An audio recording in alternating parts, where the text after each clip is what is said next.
Guys हम बात करने वाले हैं क्लास 8 की हिंदी। और ये आपके टर्म 2 एग्ज़ाम के लिए काफ़ी इंपॉर्टेंट है। ठीक है, आपके एग्ज़ाम के आर या पार होने वाला है, तो वीडियो में लास्ट तक बने रहना।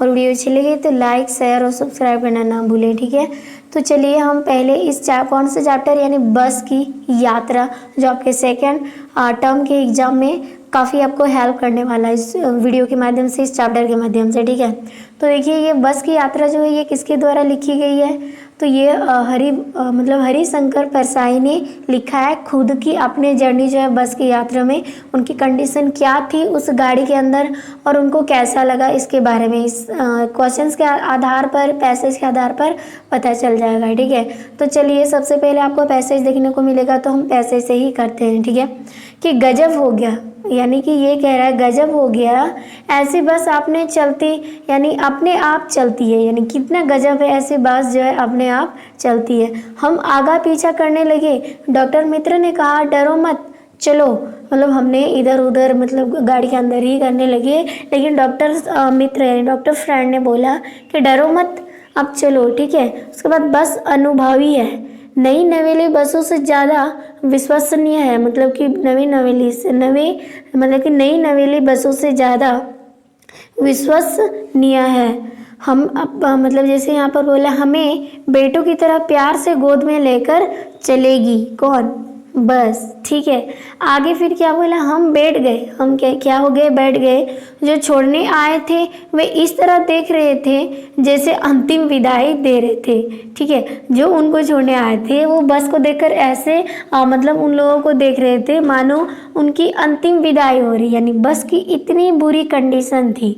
उनकी आंखें कह रही थी आना जाना तो लगा ही रहता है, आया है सो जाएगा, राजा रंग फकीर चाहे कोई भी हो, दुनिया में आया है तो एक दिन जाना ही पड़ेगा, चाहे वो कितना अमीर है चाहे वो कितना गरीब हो।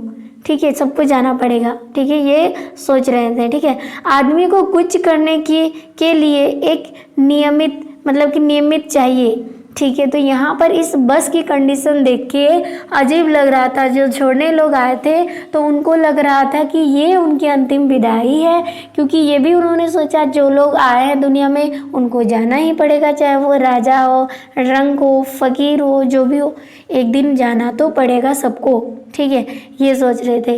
तो चलिए इससे क्या क्या क्वेश्चन पूछा है, बस पर चढ़ने वाले लोग लेखक और उसके मित्र को कैसे विदाई दे रहे थे, तो कैसे विदाई दे रहे थे, मानो यानी बस पर चढ़ाने आए लोग लेखक व उसके मित्र को इस प्रकार देख रहे थे जैसे उनकी अंतिम विदाई दे रहे हों, क्योंकि वे जानते थे बस का कोई भरोसा नहीं है, कब क्या हो जाए। ठीक है, इसीलिए। तो तीसरा क्वेश्चन आपको कैसा पूछा जा सकता है, आया है सो जाएगा, यानी राजा हो रंग फकीर, इस पंक्ति का क्या अर्थ होता है, यानी क्या मतलब है, तो आंसर हो जाएगा यहाँ पर आया है सो जाएगा। इसका मतलब राजा रंग फकीर, इस पंक्ति का यह आशय है कि जिस व्यक्ति भी इस धरती पर जन्म लिया है तो उनका एक ना एक दिन मृत्यु तो वरण करना ही होगा, मतलब मृत्यु को प्राप्त तो करना ही होगा, चाहे वो एक से एक यानी एक ना एक दिन, मतलब चाहे वो एक राजा ही हो, भिखारी हो या साधु हो या संत हो, जो भी हो, दुनिया में जन्म लिया है तो उनकी मृत्यु तो तय है।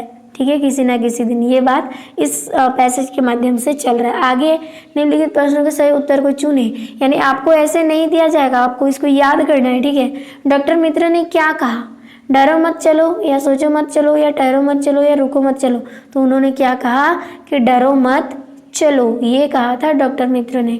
आगे क्या क्वेश्चन है, किस प्रकार बसों से ज़्यादा विश्वसनीय है, यानी किस प्रकार बसों से ज़्यादा विश्वसनीय था ये गाड़ी, तो नई नवेली बसों से, यही तो बातचीत हो रही थी। आगे हमें किस तरह प्यार से गोद में लेकर चलेगी, यानी अपने बेटों की तरह। ठीक है, यहाँ से आना जाना किस प्रकार का शब्द है, तो ये एक शब्द युग में यानी शब्द का जोड़ा है, तो ये हो जाएगा आना जाना जो ये शब्द युग में। आगे फिर यहाँ पर दिया है पैसेज, बस की रफ्तार अब 15-20 मील हो गई थी, मुझे उसके किसी हिस्से पर भरोसा नहीं था, ये लेखक की बात है। ब्रेक फेल हो सकता है, स्टीयरिंग टूट सकता है, प्रकृति के दृश्य बहुत लुभावने थे, दोनों तरफ हरे भरे पेड़ थे जिन पर पक्षी बैठे थे, मैं हर पेड़ को अपना दुश्मन समझ रहा था, जो भी पेड़ आता डर लगता कि इससे बस टकरा जाएगी, और वह निकल जाता तो दूसरे पेड़ का इंतजार करता है, कौन, लेखक। झील झील देखते तो सोचते हैं कि इसमें बस की गोता लग जाएगी, यानी लेखक का पूरी तरह से मतलब क्या हो गए टाटा फिक्स, मतलब कि उनको इतना ज़्यादा मतलब डर गए थे बस की कंडीशन देखिए कि हर पेड़ को अपना दुश्मन मानने लगे, और जो भी झील देखते थे उनको लगता था कि कहीं बस जो हमारी गोथने मतलब कि तैरने ना लग जाए इस ये के अंदर, यानी कि झरना के अंदर, मतलब कि हाँ इसके अंदर, ठीक है। मतलब ऐसे इनको किसको लग रहा था, लेखक को लग रहा था, ठीक है। लेकिन ऐसा कुछ नहीं है। तो यहाँ पर देखते हैं कि क्या बोलते हैं आगे, लेखक को बस पर भरोसा क्यों नहीं हो रहा था। तो यहाँ पर पहली कंडीशन तो ये है, बस में बैठने के बाद लेखक को यह मालूम हो गया है कि इस बस में बैठना खतरे से खाली नहीं है, इसलिए उस बस पर जो है ना भरोसा ना रहा। उसे लगने लगा कि बस का कभी भी ब्रेक फेल हो सकता है, स्टीयरिंग टूट सकता है और पेड़ से टकरा सकता है। तो इसीलिए उनको बस पर जो है पूरी तरह से भरोसा नहीं है। लेखक को हर पेड़ दुश्मन क्यों लग रहा था।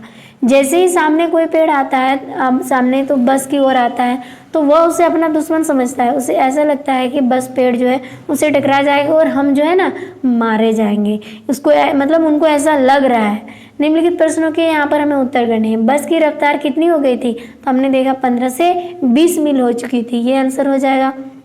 आगे प्रकृति के दृश्य किस प्रकार थे, तो ये लुभावने तो थे लेकिन डर के मारे इसका अनुभव भी नहीं किया। दोनों तरफ हरे भरे पेड़ थे जिन पर क्या बैठे थे, पक्षी, ठीक है। गिलहरी नहीं, क्या था, पक्षी। आगे यहाँ पर लेखक हर पेड़ को क्या समझ रहे थे, अपना दुश्मन समझ रहे थे, क्योंकि उनको लग रहा था कहीं मेरे गाड़ी जो है उनसे टकरा ना जाए। अब आते हैं क्वेश्चंस की ओर, यानी आपको क्वेश्चंस में क्या पूछा जाएगा, लेखक उस कंपनी के हिस्सेदार की तरफ श्रद्धाभाव से क्यों देख रहे थे, तो आंसर हो जाएगा पुलिया के ऊपर बस का टायर पंक्चर हो गया था, यानी फिक्स हो गया, और जिससे बस जोर से हिलकर रुक गई। अगर यह बस तेज गति से चल रही होती तो ऐसे कि उछलकर नले में गिर जाती, यानी ऐसा उनको लग रहा था। और बस के टायर जो पंक्चर हो चुकी, ऐसे में लेखक ने कंपनी के हिस्सेदार की ओर श्रद्धाभाव से देखा। यह श्रद्धा इसीलिए जगी क्योंकि हिस्सेदार केवल अपने स्वार्थ हेतु लाचार था। वह जानता था कि बस के टायर खराब है और कभी भी लोगों की जान खतरे में पड़ सकती है, फिर भी निरंतर बस को सड़क पर दौड़ा रहा था। यात्रियों की चिंता किए बिना धन बटोरना लगा था। कौन, इस मतलब गाड़ी की कंपनी, ठीक है। यानी कंपनी को सब मालूम था कि गाड़ी खराब है, टायर कभी भी पंचर हो सकती है, मतलब कि यात्रियों की जान की जो है खतरा है, लेकिन फिर भी वो यात्रियों का चिंता ना करते हुए अपनी धन कमाने की वजह से उस गाड़ी को लाइन पर लगा दिया था। ये इस क्वेश्चंस के माध्यम से पता चल रहा है। यहाँ है दिया है जैसे 2 नंबर, लेखक को लोगों ने शाम वाली बस से सफ़र करने की सलाह क्यों दी, तो आंसर हो जाएगा लेखक को लोगों ने शाम वाली बस से सफ़र करना मतलब सफ़र ना करने की सलाह इसीलिए दी, सफ़र ना करने की सलाह, ठीक है। यहाँ पर सफ़र करने की नहीं, सफ़र ना करने की, सॉरी यहाँ पर मिस्टेक हो गया था, ठीक है। सफ़र ना करने की सलाह क्यों दी थी, तो आंसर हो जाएगा लोगों को बस की सच्चाई का पता था, क्योंकि कभी भी कहीं पे कुछ भी टूट सकता है, कुछ भी हो सकता है, आपकी जान को भी खतरा है, इसीलिए उनको मना किया था। लेकिन अर्थात वे मतलब कि जर्ज दशा में थी, यानी जर्जर दशा में थी उस बस की, यानी पूरी कंडीशन खराब हो चुकी थी। बस कब कहाँ खराब हो जाए कुछ कहना मुश्किल था। बस यात्रा को गंतव्य तक ठीक से पहुंचा देगी या कहना भी मुश्किल है, क्योंकि गाड़ी की कंडीशन इतनी खराब हो चुकी थी, ठीक है। इसीलिए लेखक को मना कर रहे थे शाम की बस से जाने के लिए, ठीक है। आगे लेखक को ऐसा क्यों लगा कि सारी बस इंजन है और वह इंजन के भीतर बैठ चुका है, तो असल में क्या होता है, असल में वह बस इतनी हिलती कांपती थी जैसे इंजन स्टार्ट करने के बाद बेहद कंपन करता है, उसी प्रकार बस भी कांपती थी। इसीलिए लेखक को लगा कि सारी बस जो है इंजन है, ये बस नहीं है, पूरी बस जो इंजन है और हम लोग बस में ना बैठकर इंजन के भीतर बैठ चुके हैं। आगे लेखक को तब हैरानी क्यों हुई जब कंपनी के हिस्सेदार ने हिस्सेदार ने बताया कि बस अभी अपने आप चलेगी, तब उनको क्यों ऐसा लगा, तो लेखक के अनुसार वह बस इतनी पुरानी थी कि धक्का मारने के बाद भी चल सकती है, यानी धक्का मारेंगे तभी चलेगा। जब कंपनी के हिस्सेदार ने कहा कि बस अपने आप चलती है, आप अभी देख लें, तब लेखक को बहुत ज़्यादा असहज हुआ कि बस अपने आप कैसे चल सकता है। आगे लेखक हर पेड़ को अपना दुश्मन क्यों समझ बैठा था? तो जर्जर बस होने के कारण लेखक को लगता था कि कहीं बस की स्टीयरिंग फेल ना हो जाए और जिससे किसी पेड़ से टकरा जाए। यदि पेड़ से बस टकरा गई तो मौत निश्चित ही आ जाएगी। इसलिए सड़क के किनारे किनारे खड़े पेड़ जो है, हर पेड़ वो अपने दुश्मन जैसे मतलब मानते थे लेखक। ठीक है, आगे क्वेश्चन, लेखक को किसे देखकर श्रद्धा उमड़ पड़ी और क्यों? तो लेखक को बस को देखकर श्रद्धा उमड़ पड़ी। जब लेखक ने बस की दशा देखी तो वह वयोवृद्धा पुरानी बस के प्रति श्रद्धा उमड़ पड़ी, क्योंकि बस पूजा के योग्य थी, इस पर सवार होने की नहीं। ठीक है, उस पर सवार कैसे हुआ जा सकता है? इतना ज़्यादा जर्जर हो गया था, खराब कंडीशन था, वो केवल रखा हुआ चीज़ होना चाहिए था, एंटी बेस, बट यहाँ पर इन पर भी लोग जो है सवार होने लगे थे, इसलिए उनके ऊपर जो है श्रद्धा उमड़ पड़ी थी लेखक की। आगे सविनय अवज्ञा का उपयोग व्यंग्यकार ने किस रूप में किया, इनको लिखे। तो आंसर हो जाएगा यहाँ पर सविनय अवज्ञा का उपयोग व्यंग्यकार लेखक ने बस की जीर्ण शीर्ष दशा तथा उसके किसी प्रकार के चलते जाने के संदर्भ में किया है। लेखक व्यंग रूप में बताना चाहता है कि बस की दशा अत्यंत खराब है, वह चलने की दशा में तो नहीं है, फिर भी कभी धीरे धीरे, कभी रुक रुक कर चलती रहती है। ऐसा लगता है कि ड्राइवर तथा यात्रियों के खिलाफ वह रुक कर खराब होकर अवज्ञा प्रकट कर रही है कि मुझ पर कोई चढ़ो नहीं, क्योंकि मैं आगे नहीं चल पाऊंगा, ऐसा उनको लग रहा था। प्रकृति के दृश्य भी लेखक को लुभाने क्यों नहीं लुभाने क्यों नहीं लग रहे थे? यानी लेखक को ये इतना मनोरंजन दृष्टि था, फिर भी लेखक का मन जो इसकी ओर नहीं आकर्षित हुआ। क्यों? क्योंकि लेखक जो है वो बस की दुनिया में खोए हुए थे। बस कभी भी कहीं भी खराब हो सकता है, हम मारे जा सकते हैं। लेखक यही सोच कर थक गए थे, इसीलिए उन्होंने इतने ब्यूटीफुल मतलब कि जो देखने लायक था वहाँ की प्रकृति, उसको भी उन्होंने ध्यान नहीं दिया। तो सड़क के दोनों ओर सुंदर वृक्ष थे जिन पर पक्षी बैठे थे, लेकिन लेखक को तो हर पेड़ दुश्मन नजर आ रहा था, क्योंकि हर पेड़ के आने से उनको ऐसा लगता था कि मानो बस कहीं उससे टकरा ना जाए, इसलिए उसे लुभावने की प्रकृति दृश्य भी आकर्षित ना कर सका। क्वेश्चन से, कुछ यात्री बस ड्राइवर को मारने के लिए क्यों उतारू हो गए थे? मतलब क्यों बस ड्राइवर को मारने चाहे? तो आंसर हो जाएगा बस में खराबी थी, इसीलिए बस रुक गई। किंतु कुछ यात्रियों ने समझा बस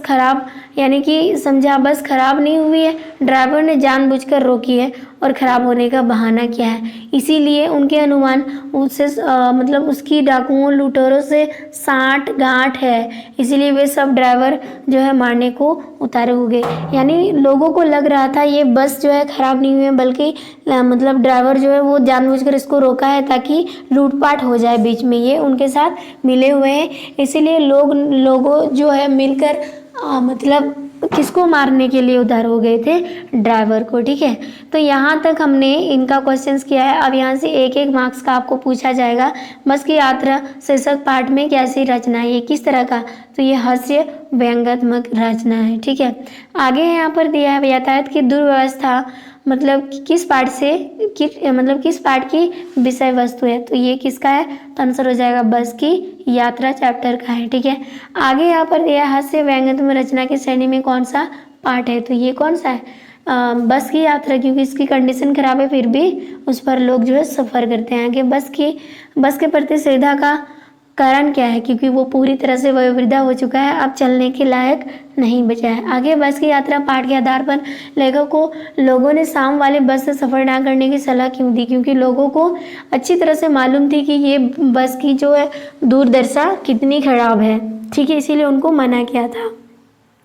आगे क्वेश्चन है और इस चैप्टर का आखिरी क्वेश्चन है। बस की यात्रा शीर्षक पाठ में लेखक हर पेड़ को अपना क्या मानता था? दुश्मन जो है क्यों मानता था? क्योंकि उनको लगता था कहीं ना कहीं मेरे बस जो है उन पेड़ से टकरा ना जाए और हम मारे ना जाए, इसीलिए वो सारे पेड़ को क्या करते थे? अपना दुश्मन मानते थे। गाइस, यहाँ से जितने क्वेश्चन आपको एग्जाम में पूछा जाएगा यानी टर्म 2 में, वो सारे क्वेश्चन आपको बता दिया गया है और पूरे क्वेश्चन को करते चलिए। आपका मॉडल जो है वो आने ही वाला है, यानी इस मंथ के लास्ट वीक तक आ ही जाएगा और यहीं पे आपको